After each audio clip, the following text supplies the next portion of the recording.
الرحمن الرحیم ومنها ان المشہور ان الشیء الواحد لا يكون موضوعا للعلمین اقول هذا غیر ممتنع بل واقع فإن الشیء الواحد يكون له اعراض متنوعة ففي كل علم يبحث عن بعض منها كما ذكرناه وإنما قلنا إن الشيء الواحد يكون له أعراض متنوعة فإن الواحد الحقيقي يوصف بصفات كثيرة ولا يضر أن يكون بعضها حقيقة وبعضها إضافية وبعضها سلبية ولا شيء منها يلحقه لجزئه لعدم الجزء له فلحوق بعضها لا بد أن يكون لذاته قطعا لتسلسل في المبدأ فلحوق البعض الآخر إن كان لذاته فهو المطلوب وإن كان لغيره نتكلم في ذلك الغير حتى ينتهي إلى ذاته قطعا للتسلسل في المبدأ ولأنه يلزم استكماله من غيره إذا ثبت ذلك يمكن أن يكون الشيء الواحد موضوع علمين ويكون تمييزهما بحسب الأعراض المبحوث عنها وذلك لأن اتحاد العلمين واختلافهما بحسب اتحاد المعلومات واختلافها والمعلومات هي المسائل فكما أن المسائل تتحد وتختلف بحسب موضوعاتها وهي راجعة إلى موضوع العلم فكذا تتحد المسائل وتختلف بحسب محمولاتها وهي راجعة إلى تلك الأعراض وإن أريد یہاں سے ایک اعتراض اس کا جواب ہے، اس کو کل دیکھتے ہیں۔ یہاں تک کہ عبارت میں آئیے جمہور علماء اصول یعنی اصول بیان کرنے والے جو علماء ہیں، چاہے علماء نحو ہو، علماء صرف ہو، علماء منطق ہو، سب کا اس بات پر اتفاق ہے جمہور علماء کا کہ ایک علم کا موضوع جو ہے، ایک چیز ایک ہی علم کا موضوع ہو سکتی ہے، ایک چیز دو علم کے لیے موضوع نہیں ہو سکتی۔ صاحب کتاب جو ہے اس بات کو رد کر رہے ہیں اور کہتے ہیں کہ میں آپ کو آج ایک طریقہ بتاتا ہوں جس سے آپ یہ سمجھ جاؤ گے کہ ایک ہی چیز ہے، وہ دو مختلف علم کے لیے الگ الگ حیثیت سے کیا ہو سکتی ہے؟ موضوع ہو سکتی ہے۔ چیز ایک ہے لیکن کتنے علم کے لیے وہ موضوع ہے؟ دو علم کے لیے موضوع ہے۔ حالانکہ عام علماء اصول کے نزدیک یہ بات جو ہے ممتنع ہے۔ صاحب کتاب کہتے ہیں ممتنع کی بات کر رہے ہیں، یہ بات ممکن ہی نہیں، واقع بھی ہے۔ ممتنع ہونا تو دور کی بات ہے، بلکہ کیا ہے؟ ممکن ہے، اور ممکن نہیں بلکہ ایک مثال دے کر انہوں نے اس کو سمجھایا بھی ہے آخر میں، لیکن وہ مثال سے پہلے ایک اعتراض ہے، اس کا جواب ہے۔ تو ایک طرح سے دو باتیں یہ بیان کریں گے۔ پہلی بات آپ کو یہ سمجھائیں گے کہ ایک علم دو مختلف علم کے لیے ایک ہی چیز کیا ہو سکتی ہے؟ موضوع ہو سکتی ہے، اور دوسری چیز بتائیں گے کہ موضوع ہے، مثال دے کر کے بتائیں گے۔ تو پہلے اس دعوے کو ثابت کرنے کے لیے کہ ایک ہی چیز دو مختلف علم کے لیے موضوع ہو سکتی ہے، اس کو انہوں نے یہ کہا کہ ایک ہی چیز دو مختلف علم کا موضوع جب ہو جائے گی پھر وہ دونوں علم آپس میں ممتاز کیسے ہوں گے؟ علم کا امتیاز تو اس کے موضوع کے امتیاز سے ہوتا ہے۔ علم فقہ کا موضوع کچھ اور ہے، علم نحو کا موضوع کچھ اور ہے، تو وہ علم فقہ نہیں ہے، علم نحو علم فقہ نہیں ہے، اور علم فقہ علم نحو نہیں ہے۔ کیوں؟ کیونکہ دونوں کا موضوع کیا ہے؟ یعنی دونوں میں بحثیں جو ہوتی ہے مختلف الگ الگ چیزوں کے عوارض ذاتیہ سے ہوتی ہے، تو موضوع کے اختلاف سے علم مختلف ہوتا ہے۔ تو دو مختلف علم کے لیے اگر ایک ہی چیز کو موضوع بنا دیں گے تو وہ علم مختلف کیسے ہوگا؟ وہ تو ایک ہی علم ہو جائے گا نا۔ تو اس کا انہوں نے جواب دیا ہے کہ ایک یہ چیز ہے، اب اس کے عوارض جو ذاتیہ ہے، اس چیز سے کہ جو عوارض ذاتیہ کی نوعیت دو تین ہو سکتی ہے، تو نوعیت جتنی ہوگی اس نوعیت سے وہ علم کے لیے موضوع بھی اتنے علوم کا کیا ہو جائے گا، ایک ہی چیز کیا ہو جائے گی۔ یہ مثال فرض کیجئے کہ یہ الف ہے، یہ موضوع ہے دو علم کا۔ موضوع کتنے علم کا ہے؟ دو علم کا موضوع۔ یہ ایک چیز ہے، قلم ہے، فرض کیجئے، ابھی صرف خاکہ میں بیان کر رہا ہوں، یہ موضوع ہے دو علم کا، نمبر ایک الف علم کا اور نمبر ایک با علم کا۔ تو اس پر اعتراض یہ ہوا کہ جناب جب الف اور با دونوں کا موضوع کیا ہے؟ یہی قلم ہی ہے، تو پھر الف جو علم ہے وہی علم با ہے، جو با علم ہے وہی علم کیا ہے؟ جب علم فقہ اور علم صرف اور علم نحو دونوں کا موضوع کلمہ اور کلامی ہے تو دو علم کیوں؟ ایک ہی علم ہونا چاہیے نا۔ علم کا امتیاز کس کے ذریعے سے ہوتا ہے؟ موضوع کے اختلاف سے ہوتا ہے، تو علم میں امتیاز کیسے باقی رہ پائے گا؟ ہم کیسے کہیں گے کہ الف الگ علم ہے اور با ایک؟ تو جواب دیا کہ جس کو آپ موضوع بنا رہے ہو اس قلم کو نا، اس سے جو اس کے جو عوارض ذاتیہ ہے، جو اس کو لاحق ہوتے ہیں، عوارض جو باتیں جو حالتیں اس کو لاحق ہوتی ہے، اس کی نوعیتیں دو ہو سکتی ہے۔ اس کی نوعیتیں ایک نوعیت سے جو ہے ایک حیثیت سے وہ الف کا موضوع اور دوسری نوعیت سے دوسری حیثیت سے، تو اس طرح سے چیز ایک ہی ہے لیکن اس کے عوارض ذاتیہ کی نوعیتیں کیا ہیں؟ بولیے، عوارض ذاتیہ کی نوعیتیں مختلف ہیں۔ تو الف کا موضوع ہے یہ چیز اس اعتبار سے، اس حیثیت سے، اور یہی چیز با علم کا موضوع ہے دوسری نوعیت اور دوسری حیثیت سے، یعنی اس کے جو عوارض ذاتیہ ہے اس میں ہم تنوع پیدا کر دیں گے۔ کیا کر دیں گے؟ تو ہم کہیں گے کلمہ اور کلام علم صرف کا موضوع ہے کس اعتبار سے؟ تصریف کے گردان کے اعتبار سے، اور کلمہ اور کلام علم نحو کا موضوع ہے اعراب و بنا کے اعتبار سے۔ مطلب کلمہ اور کلام چیز ایک ہی ہے لیکن اس کے عوارض ذاتیہ، یعنی اس سے جو بحث ہوتی ہے وہ کبھی اس حیثیت سے بحث ہوتی ہے کہ یہ کلمہ اس سے کون سا لفظ نکلے گا، کون سا لفظ نہیں نکلے گا، اس اعتبار سے اس کا مادہ کیا ہے، اس کا صیغہ کیا ہے، اس کا باب کیا ہے، اس کا فعل کیا ہے نا، اس اعتبار سے بحث ہوتی ہے۔ تو یہ عوارض ذاتیہ والی بحث کسی اور لائن کی ہے، اور اس کلمہ کے تعلق سے یوں بحث ہو کہ یہ معرب ہے کہ مبنی ہے کہ واحد ہے کہ تثنیہ ہے کہ جمع ہے کہ مذکر ہے کہ مؤنث ہے نا، کہ منصرف ہے کہ غیر منصرف ہے، کون سا سبب پایا جاتا ہے، مرفوع ہے، منصوب ہے، مجرور ہے۔ اس کلمہ کی عوارض ذاتیہ کی یہ والے عوارض ذاتیہ کے پہلو کو لے، ہے نا، دونوں عوارض ذاتیہ ہے لیکن ایک کی حیثیت کچھ اور دوسرے کی حیثیت، تو اس حیثیت سے اس علم کا موضوع، اس حیثیت سے اس علم کا موضوع۔ تو یہ کوئی بھاری بات نہیں ہے کہ ایک ہی چیز کیا ہو جائے، دو علم کے لیے موضوع ہو جائے، اس طور پر کہ اس ایک چیز کے عوارض ذاتیہ کی حیثیتیں اور نوعیتیں کیا ہو جائے، مختلف ہو جائے۔ تو مختلف نوعیت کے اعتبار سے دو مختلف علم کا ایک ہی چیز کیا ہو جائے گی، موضوع ہو جائے گی۔ پہلے یہاں تک دعوے کی ترجمانی دیکھیں، کہتے ہیں وَمِنْهَا أَنَّ الْمَشْهُورَ أَنَّ الشَّيْءَ الْوَاحِدَ لَا يَكُونُ مَوْضُوعًا لِلْعِلْمَيْنِ، اور ان باتوں میں سے تیسری بات یہ ہے کہ یہ بات مشہور ہے کہ ایک چیز دو علم کے لیے موضوع، بولیے، لا یکون موضوعا للعلمین، ایک چیز دو علم کے لیے موضوع، یہ بات کیا ہے، مشہور ہے۔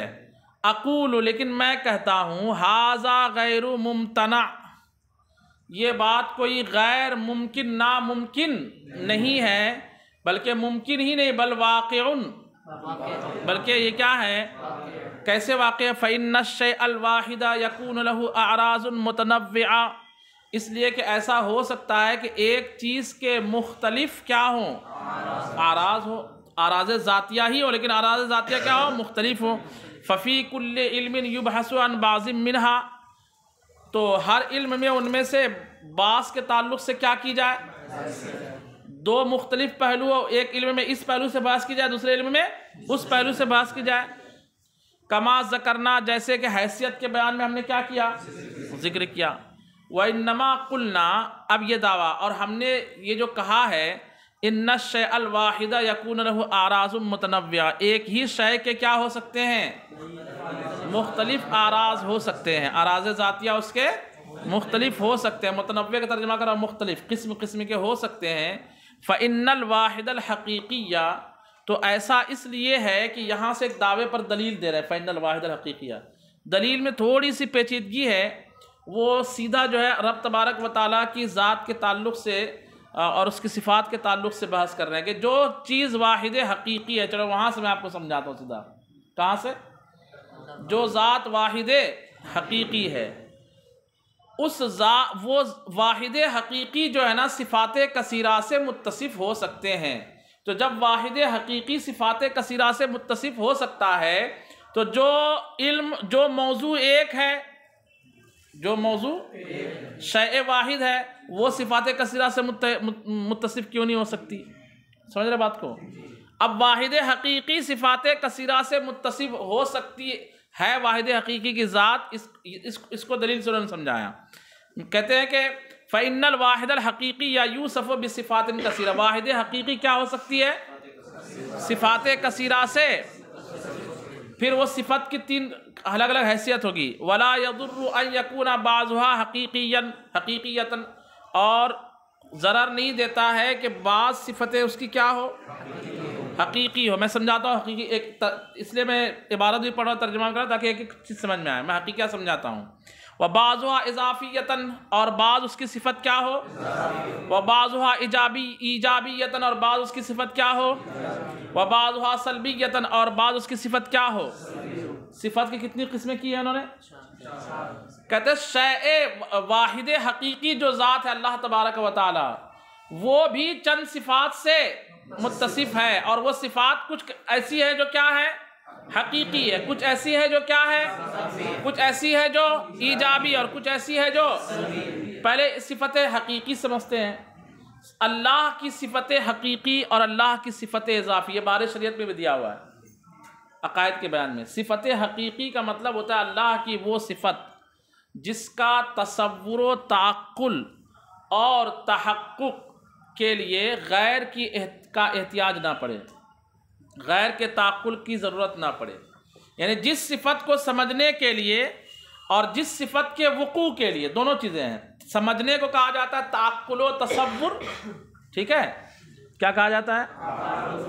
اور وہ چیز ہو جائے تو اس کو کیا کہا جاتا ہے؟ وقوع. کیا کہا جاتا ہے؟ جیسے ایک ہے مارنے کا تعقل، مارنا، اس کا تعقل. مارنے کا تعلق بغیر مارنے والے کے نہیں ہو ہی نہیں سکتا. یعنی آپ مارنے کا تعقل کریں گے تو مارنے والے کا بھی تعقل کرنا پڑے گا. تو فعل کا تعقل بغیر فاعل کے نہیں ہو سکتا، لیکن فعل اچھا. اور وقوع، جہاں تک کہ وقوع کی بات ہے، کس کی بات؟ تو وقوع میں فعل محتاج ہوتا ہے. فعل متعدی اگر ہے تو مفعول بہ کا محتاج ہوتا ہے. مفعول بہ کو تصور میں لانا ضروری، لیکن اگر مارنے کا کام واقع ہو رہا ہے تو اس کے لیے کیا ضروری ہے کہ وہ ذات جس پر مار پڑے. تو فعل متعقل و متصور ہونے میں مفعول بہ کا تو محتاج نہیں، لیکن فعل موجود ہونے میں، واقع ہونے میں کس کا محتاج ہے؟ نیند آ رہی؟ کھڑے ہو جاؤ. بات سمجھ میں آ رہی کہ نہیں آ رہی ہے؟ تعقل اور وقوع کا مطلب سمجھ گئے؟ یعنی فعل کا تصور کریں تو مفعول بہ کی ضرورت ہے کیا آپ کو؟ نہیں.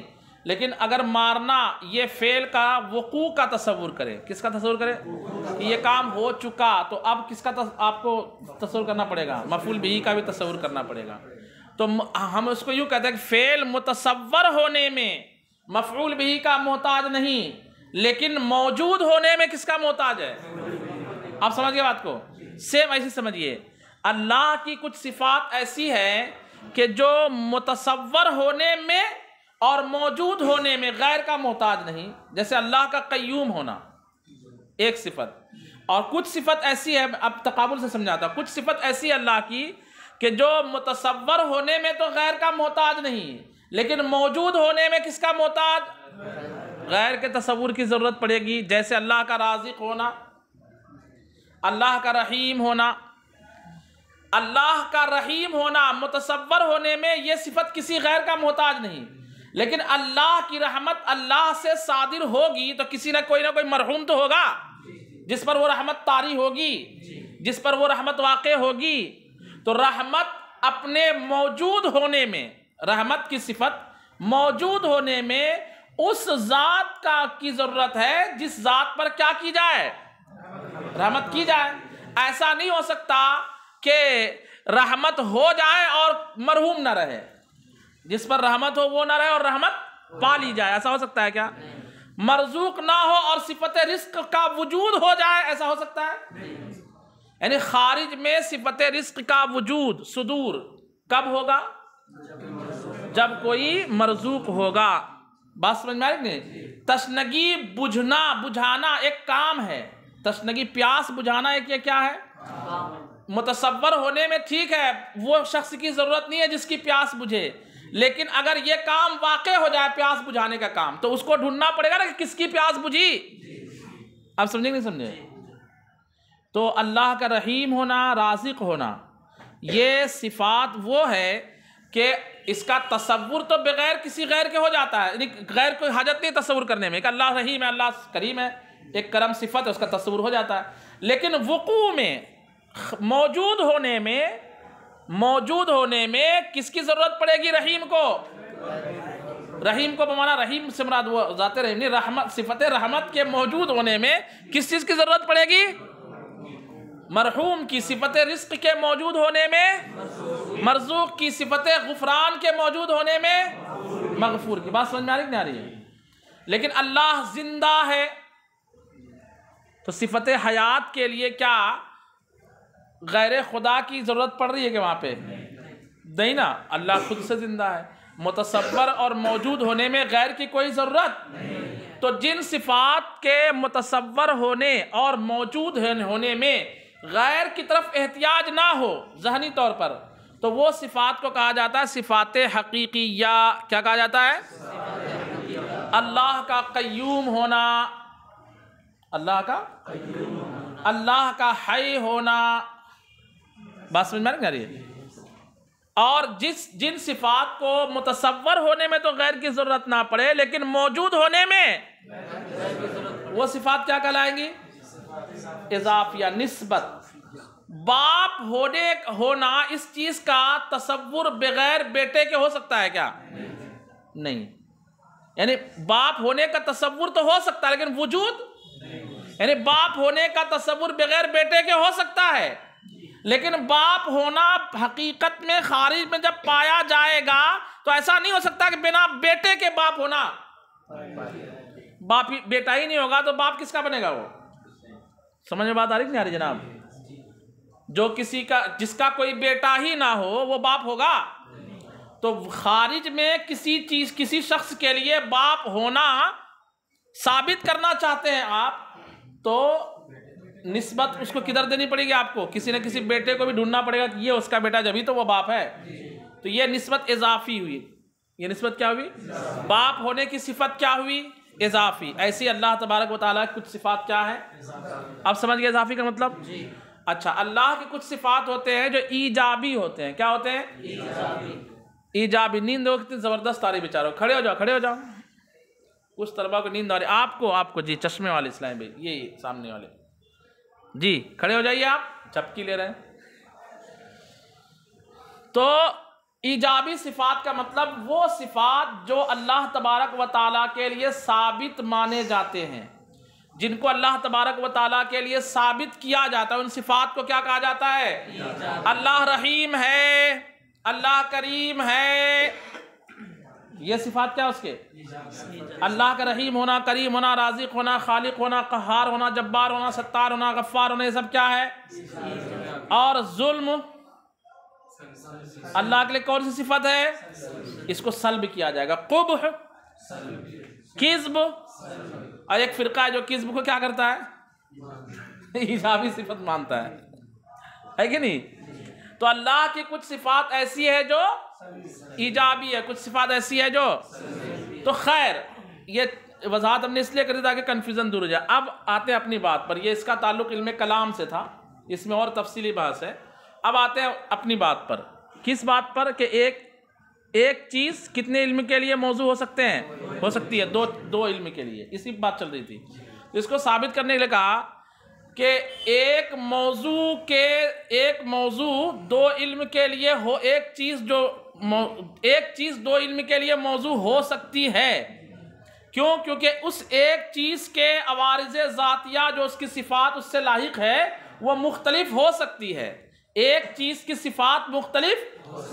اس کو سمجھانے کے لیے کہا کہ چلیے ہم آپ کو واحد حقیقی کے تعلق سے سمجھاتے ہیں. جب وہاں ثابت ہو جائے کہ ایک چیز کے مختلف اراض ذاتیہ ہو سکتی ہے، ایک چیز کے مختلف اراض ذاتیہ ہو سکتے ہیں، تو پھر جب میں یہ کہوں کہ ایک موضوع کے لیے مختلف اراض ذاتیہ ہوگی تو ماننا پڑے گا نا آپ کو.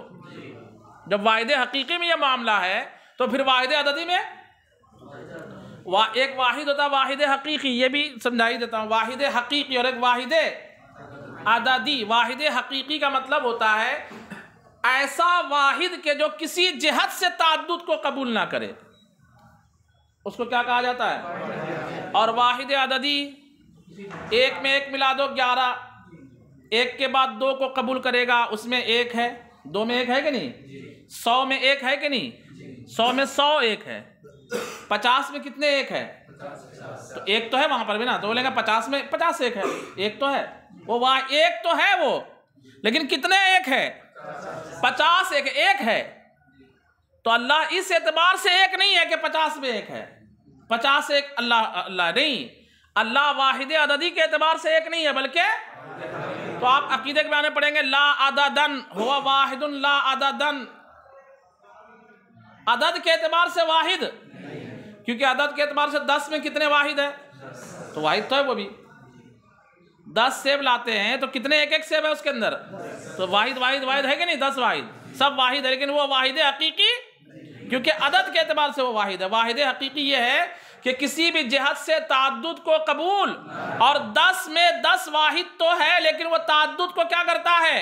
کہ ہم بولتے ہیں 1 واحد 2 واحد 3 واحد 4 واحد، تو 10 میں کتنے واحد؟ تو 10 تعدد کو قبول کیا نا اس نے، تو وہ واحد نہیں۔ اس لیے واحد حقیقی کا مطلب کچھ اور ہوتا ہے، واحد عددی کا مطلب، اس کو ذہن میں رکھے گا۔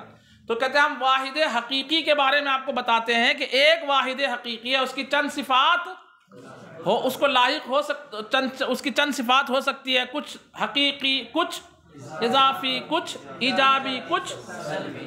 اب یہ صفات جو اللہ کو لاحق ہے، کس اعتبار سے لاحق ہے؟ تو انہوں نے کہا کہ 3 صورتیں عقلی ہو سکتی ہے۔ کتنی صورتیں ہو سکتی ہے اس کی؟ عقلاً 3 صورت۔ پہلے یہاں تک ترجمہ دیکھیے، کہتے وَلَا يَضُرُّ أَن يَكُونَ بَعْضُهَا حَقِيقِيَّةً وَبَعْضُهَا إِضَافِيَّةً وَبَعْضُهَا إِيجَابِيَّةً وَبَعْضُهَا سَلْبِيَّةً۔ ایک واحد حقیقی کے چند صفات ہو سکتے ہیں، اور نقصان نہیں ہے اس بات سے کہ اس کی بعض صفات حقیقی ہو، بعض صفات اضافی ہو، بعض صفات ایجابی ہو، اور بعض صفات کیا ہو؟ اب یہ صفات جو اس کے لیے ثابت ہو رہے ہیں، کس حیثیت سے ثابت ہو رہے ہیں؟ یہ حیثیت 3 متصور کریں گے، کتنے؟ 3، اور ثابت کریں گے کہ 3 میں سے 2 حیثیت باطل ہے، 1 حیثیت ثابت ہے۔ اس کو انشاءاللہ کل سمجھیں گے۔ صلو علی الحبیب۔